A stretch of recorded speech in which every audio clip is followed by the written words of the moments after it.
My name is Sarah, and I thought I knew everything about my family. I was wrong. Dead wrong. What I discovered in my late mother's basement didn't just shake my world. It completely shattered everything I believed about the woman who raised me. It all started 3 months ago when Mom passed away suddenly from a heart attack. At 68 she seemed healthy, vibrant even. The funeral was small. Just me, a few neighbors, and her bridge club friends. What struck me as odd was how few relatives showed up. Mom always said we were a small family, that most of our relatives had passed or moved far away. I never questioned it. The real mystery began when I inherited her modest 2-story house in suburban Cleveland. I'd grown up there, but Mom had always been strangely protective of certain areas. The basement was strictly off-limits throughout my entire childhood. "Nothing down there but old junk and spiders, sweetheart," she'd say whenever I asked. "You don't want to go poking around in all that dust." As an adult visiting, I respected her privacy. The basement door was always locked, and I figured she kept holiday decorations and old furniture down there. But now, as the sole heir, I had to clean out the entire house before putting it on the market. I found the basement key in her jewelry box, attached to a small silver chain I'd never seen her wear. My hands trembled as I inserted it into the lock. The door creaked open, revealing wooden steps that disappeared into darkness. The musty smell of decades hit me immediately. I flicked on the light switch, and what I saw made my heart stop. This wasn't storage. This was something else entirely. The basement was divided into several rooms, each with its own purpose. But it was the far wall that caught my attention first. Dozens of framed photographs arranged in perfect rows, faces I didn't recognize staring back at me. As I stepped closer, my breath caught in my throat. These weren't just random photos. They were family portraits, wedding pictures, birth announcements, an entire family history I'd never seen before. And in many of them there was my mother, decades younger, standing next to people who should have been part of my life but weren't. In one photo she held a baby that wasn't me. In another she stood with a man who definitely wasn't my father. At least not the father I'd known. My legs felt weak as I grabbed the nearest chair and sat down hard. But the photographs were just the beginning. As my eyes adjusted to the dim lighting, I noticed filing cabinets lined against another wall, each drawer labeled with years spanning from 1962 to 2018. The organization was meticulous, almost obsessive. I pulled open the drawer labeled 1975 to 1980, the years around my birth. Inside were folders filled with documents, letters, and more photographs. The first folder I opened contained my birth certificate, but something was wrong with it. The details didn't match what I'd been told my entire life. According to this document, I wasn't born in Cleveland General Hospital as Mom had always claimed. I was born in a place called Millbrook, a town I'd never heard of. And my father's name wasn't David Mitchell, the man I grew up calling Dad. It was someone named Robert Chin. My hands shook as I continued reading.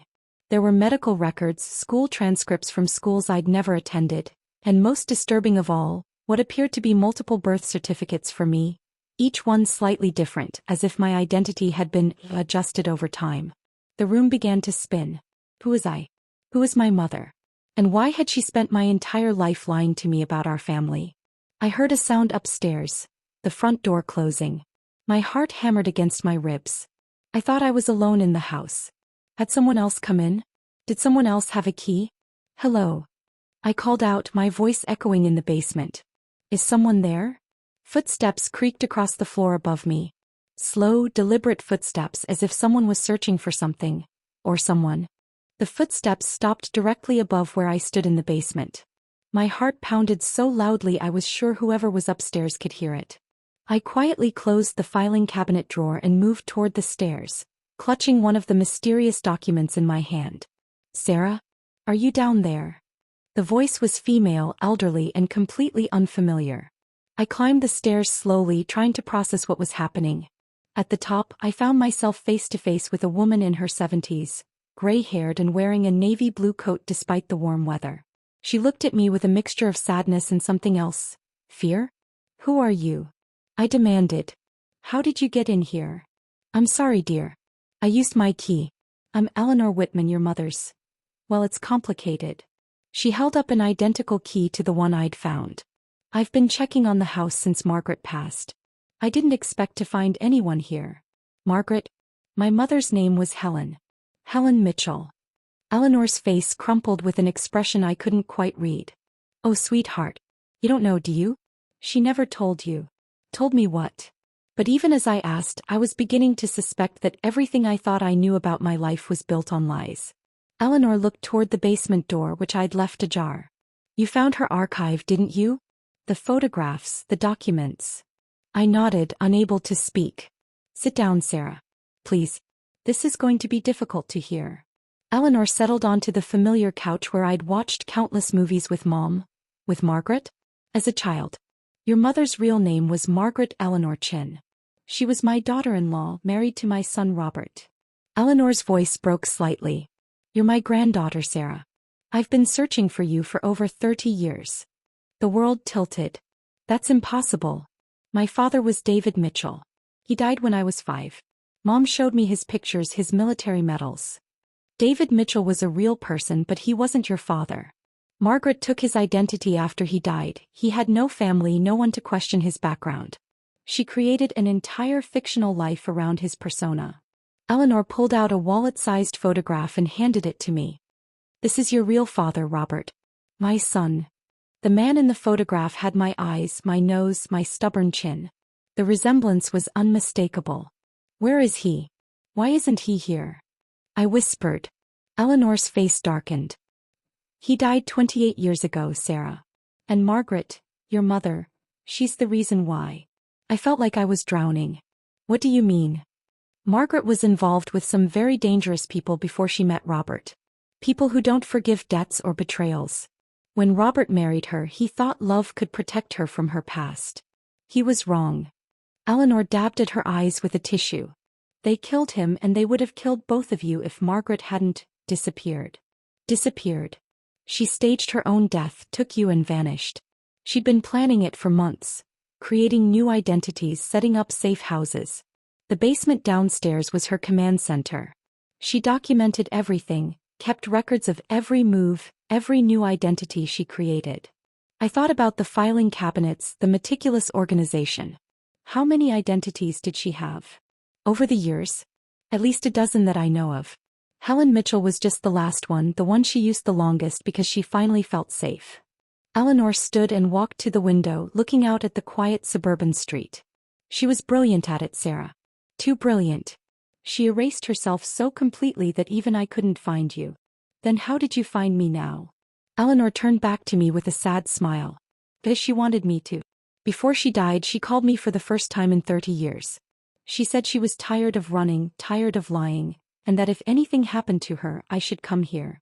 She left specific instructions in her will, instructions that would lead you to discover the truth and eventually find me. I looked around the living room with new eyes. Every family photo on the mantel, every memory I had of my childhood. How much of it was real? How much of my entire life was an elaborate performance by a woman desperate to keep us both alive? There's more, isn't there? I asked, though I wasn't sure I wanted to know. Eleanor nodded grimly. The people who killed your father, they never stopped looking for Margaret. And now that she's gone, now that her death has been publicized. She paused, choosing her words carefully. They know you exist, Sarah. They know where you are. As if summoned by her words, a black sedan slowly pulled up outside the house. Through the window I could see 2 men in dark suits sitting in the front seat, both staring directly at us. Who are they?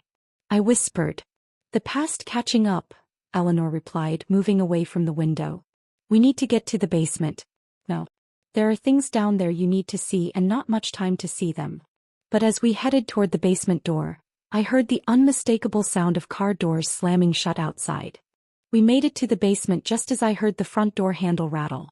Eleanor moved with surprising agility for her age, leading me to a section of the basement I hadn't fully explored. Behind a tall bookshelf, she pressed against what appeared to be solid wall. A hidden panel slid open, revealing a narrow corridor. She built escape routes into this house, Eleanor whispered, pulling me into the hidden passage. Margaret was paranoid, but she was also prepared. The corridor led to another room, this one smaller and lined with monitors that were somehow still functioning. Multiple screens showed different angles of the house. The living room, the kitchen, the front yard where the black sedan now sat empty. She had the whole place under surveillance, I breathed. She had to. The Kozlov organization doesn't give up easily. Eleanor began pulling files from a safe I hadn't even noticed. That's who killed your father, who's been hunting your mother all these years. Russian mob with international connections. On one of the monitors I could see two men systematically searching the upstairs rooms. They moved professionally, methodically. These weren't random criminals. Why did they want her in the first place? I asked, though I was beginning to fear the answer. Eleanor handed me a thick manila folder labeled, Project Nightingale. Your mother wasn't just running from dangerous people, Sarah. He was one of them. Before she met your father, Margaret worked as a financial analyst for several shell companies. What she didn't know initially was that she was helping them launder money, millions of dollars from drug trafficking, arms dealing, human trafficking. I opened the folder with trembling hands. Inside were photographs of Mom, looking young and professional, alongside documents detailing complex financial transactions. Bank routing numbers, offshore accounts, coded communications. When she realized what she was really doing, she tried to leave. But she'd seen too much, knew too much. The Kozlovs made it clear that the only way out was death. Eleanor pointed to another monitor showing the men now searching the kitchen. She agreed to testify against them in exchange for witness protection. But the night before she was supposed to enter the program, someone leaked her location. My father. Your father was the FBI agent assigned to protect her. Robert fell in love with a woman he was supposed to keep safe. Eleanor's voice cracked. When the safe house was compromised, he went off script. Instead of following protocol, he married her and tried to disappear with her on their own. The monitors showed the men finding the basement door. They discovered our hiding place. We have maybe 2 minutes before they figure out how to get down here, Eleanor said, moving to another section of the room. She pulled back a carpet, revealing a trapdoor. This connects to the old storm drain system. Margaret had it modified to create an underground network beneath the entire neighborhood. An underground network? 3 safe houses, Sarah. All connected by tunnels. She spent 15 years preparing for this day. Eleanor handed me a backpack that had been stored in the corner. Everything you need to know about who you really are, about the family you never knew you had, about the trust fund your father left you. It's all in here. Trust fund? I was still processing this information when we heard the men entering the main basement area above us. There's something else, Eleanor whispered as we prepared to descend into the tunnel system. Margaret didn't just testify against the Kozlovs. She stole something from them first. Something worth more than money. What? Information. Complete records of their entire operation. Names, locations, financial structures, planned operations for the next decade. She hid it all, and she's been using it as insurance for 30 years. As long as she stayed hidden, she wouldn't release it. But now, the sound of the men discovering the hidden panel echoed down to us. Now they think I have it, I realized. You do have it, Sarah. It's all in the basement of the second safe house. Your mother's final gift, and her final curse. Eleanor started down the ladder. She left instructions for you to decide. Use it to disappear forever like she did, or use it to end this once and for all. As we climbed down into the tunnel, I heard the men shouting above us. They'd found our escape route, but we had a head start. The tunnel was narrow, clearly hand-dug and reinforced over many years. Emergency lights flickered on as we moved, motion-activated systems my mother had installed. How many nights had she spent down here, digging, planning, preparing for a day she hoped would never come? Eleanor, I called softly as we hurried through the underground passage. How did my mother die? Really?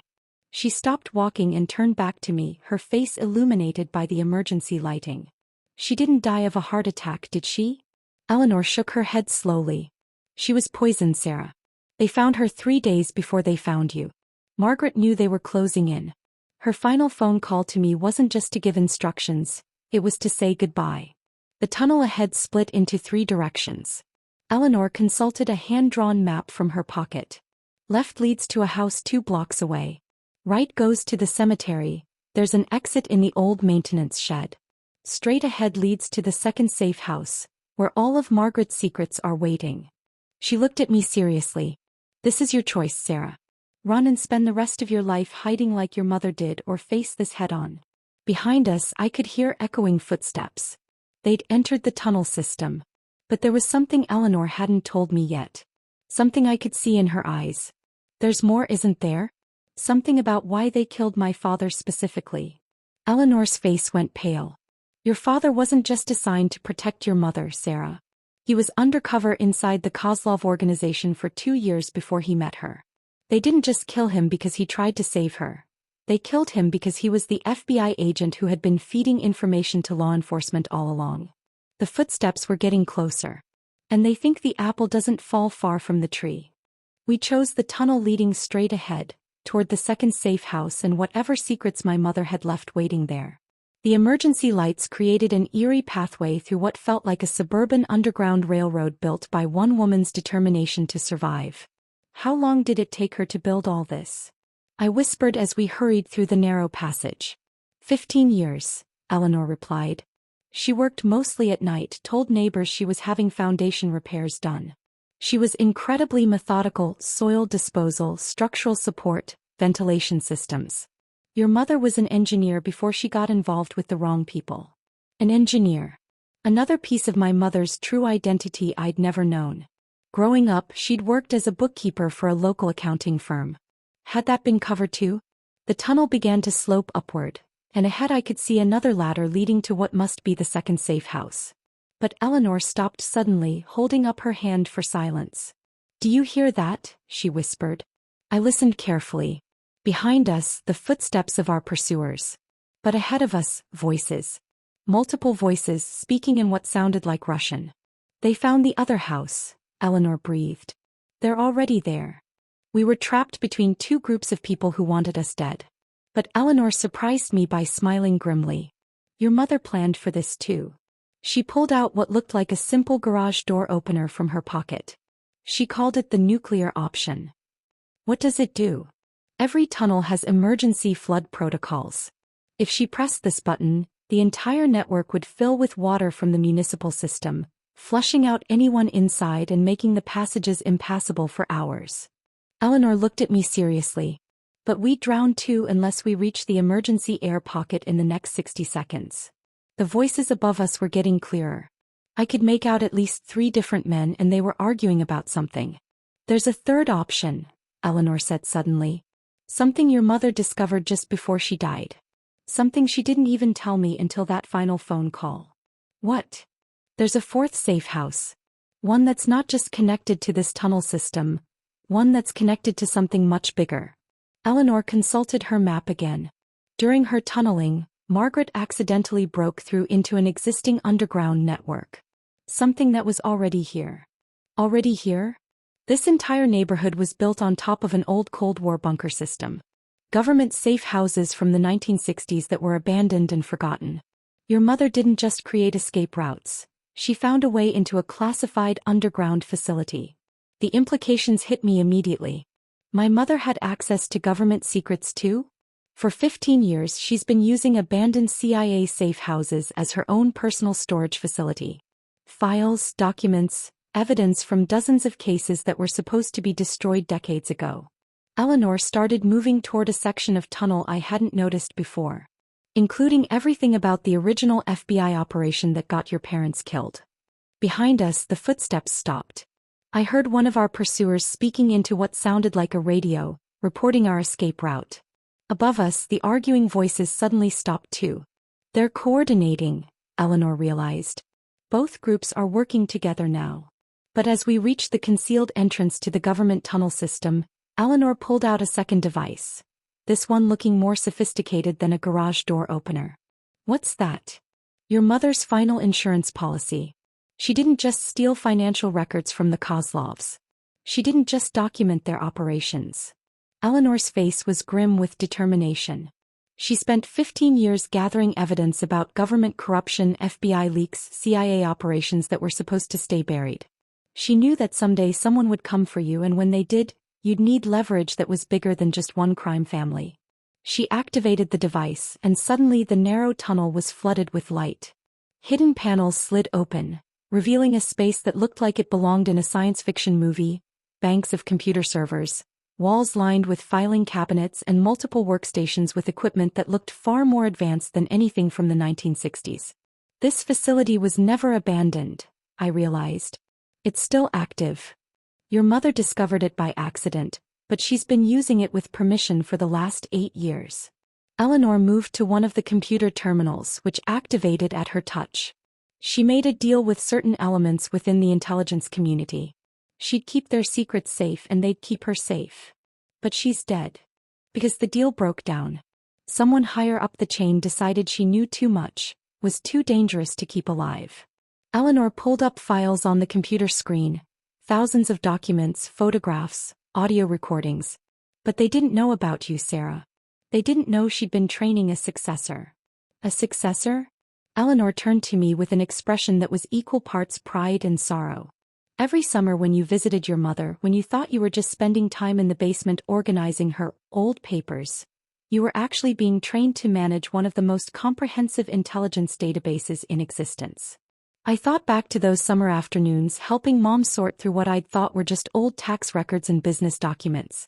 She taught me complex filing systems, shown me how to cross-reference information, had me memorize seemingly random number sequences that she claimed were just old phone numbers.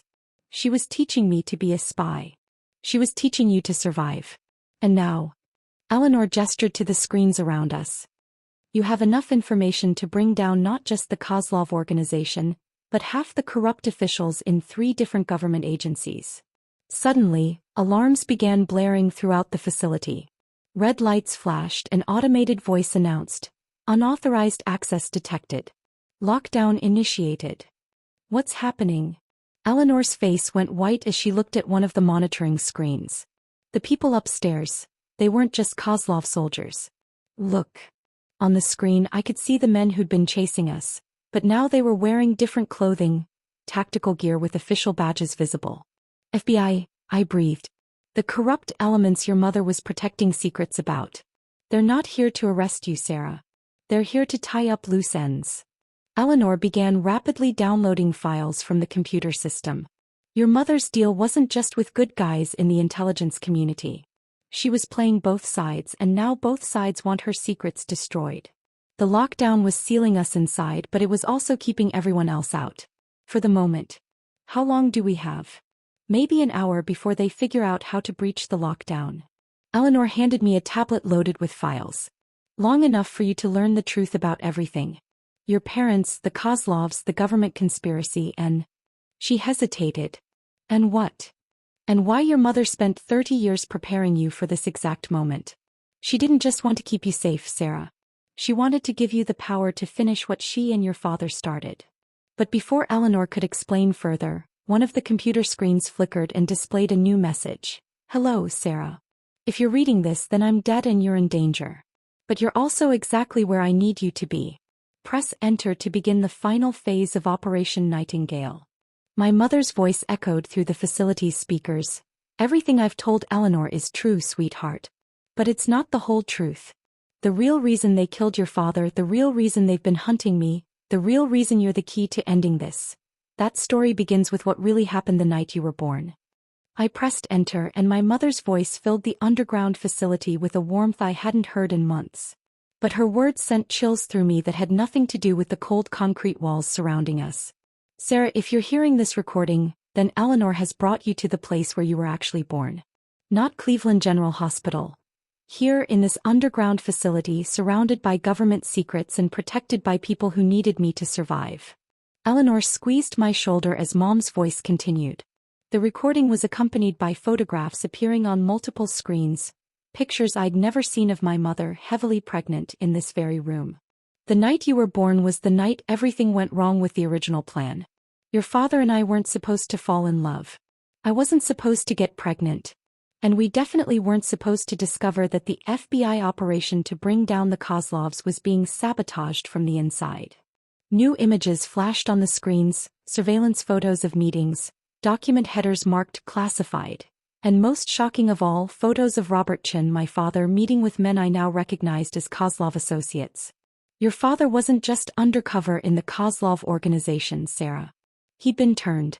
They'd gotten to him first, and he was feeding information back to them about the FBI operation. My legs gave out. Eleanor caught me as I sank into a nearby chair. Everything I'd learned about my parents in the last few hours was being turned upside down again. But here's what the Kozlovs didn't know. Robert was playing a triple game.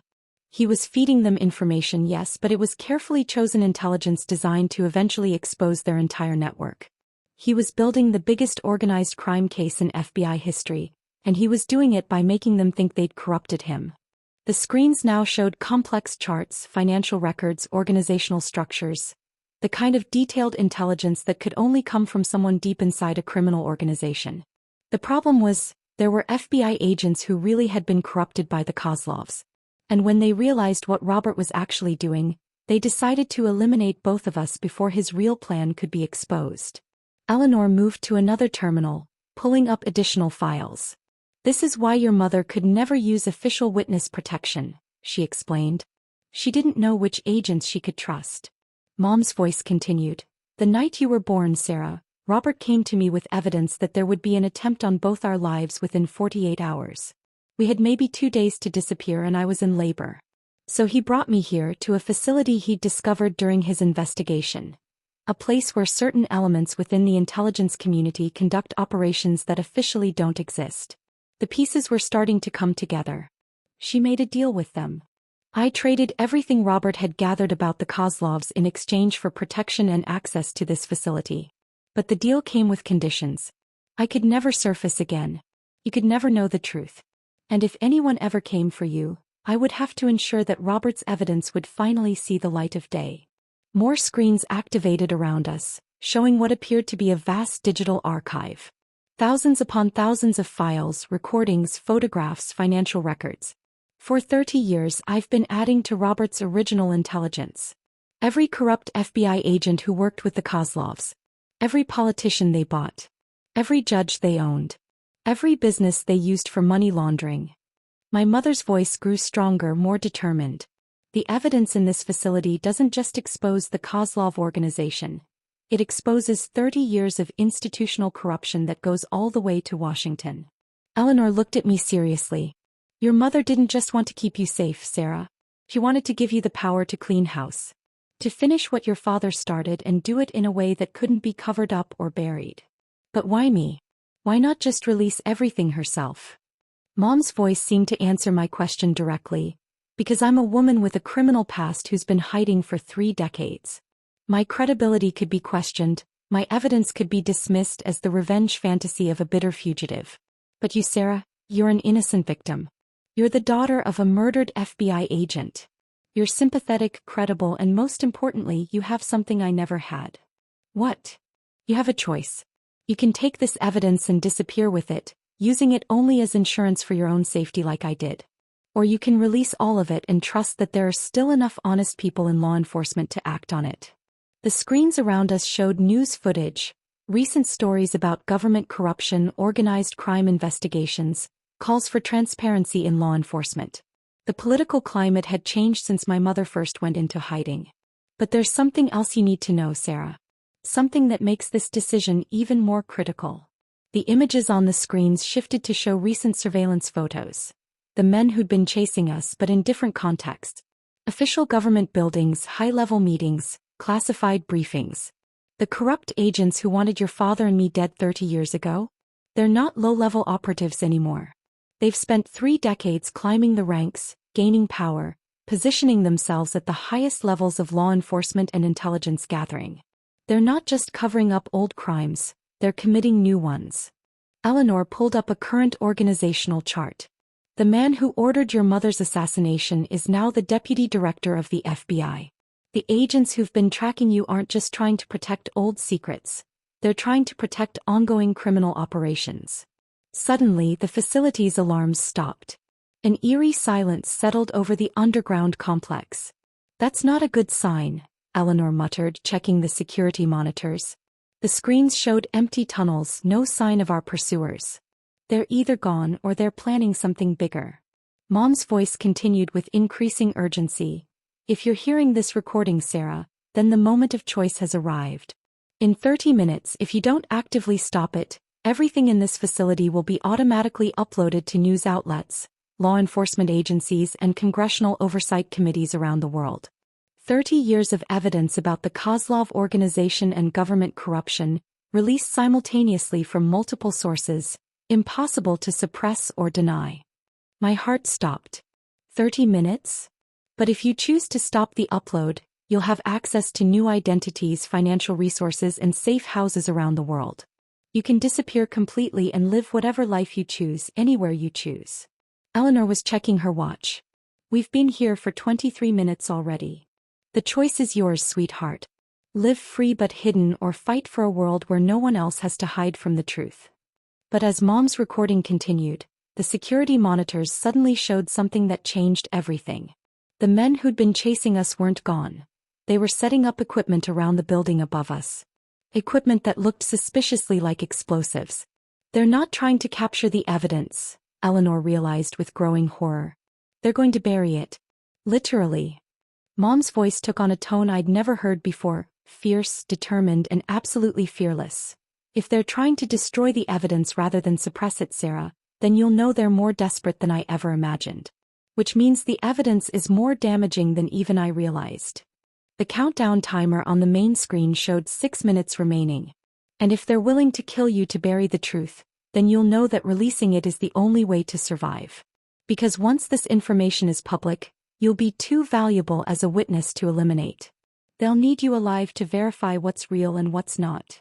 Eleanor grabbed my arm. Sarah, we need to make a choice. Now. I looked around at the screens full of evidence, thought about my parents' sacrifice, about 30 years of my mother's hidden life, about the corrupt officials above us preparing to commit murder to protect their secrets. The timer showed 3 minutes. The explosions above us had started. The facility shook, dust falling from the ceiling. I thought about my father, the FBI agent who died trying to expose corruption. I thought about my mother who'd spent 30 years documenting every crime, every cover-up, every abuse of power she could find. I thought about all the other families who might be torn apart by the kind of corruption my parents had died fighting. And then I thought about something else entirely.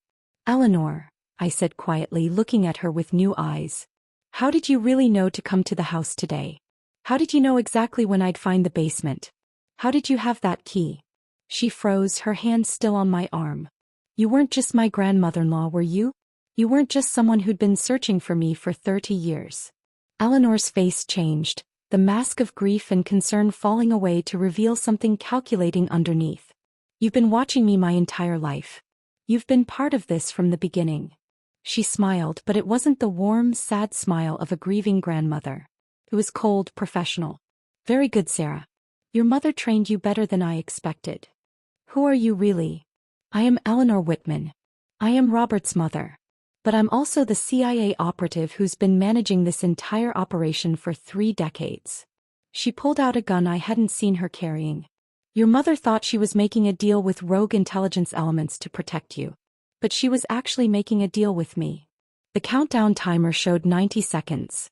The Kozlov investigation, your father's undercover work, your mother's evidence gathering, it was all orchestrated by my department to build the most comprehensive organized crime database in existence. Your parents weren't victims, Sarah. They were assets. And the corruption? The FBI agents working with the Kozlovs. Real but manageable. We've been using them as controlled opposition, feeding them just enough success to keep them confident while we gathered evidence on their activities. Eleanor kept the gun trained on me as she moved to the computer terminal. Your mother's death wasn't ordered by corrupt FBI agents. It was ordered by me because she was starting to figure out the truth. The timer showed 60 seconds. But why kill her? Why not just bring her in? Because 30 years of deep cover had changed her, Sarah. She'd actually started to believe in justice, in exposure, in bringing down the entire system. She was going to release everything and destroy decades of carefully controlled intelligence operations. Eleanor began typing rapidly on the keyboard. I can't let that happen. 45 seconds. But you need me alive. I need you compliant. Your mother spent years training you to manage intelligence databases, but she also spent years making you believe in right and wrong, good and evil. You're not pragmatic enough for this work. Eleanor finished typing and stepped back.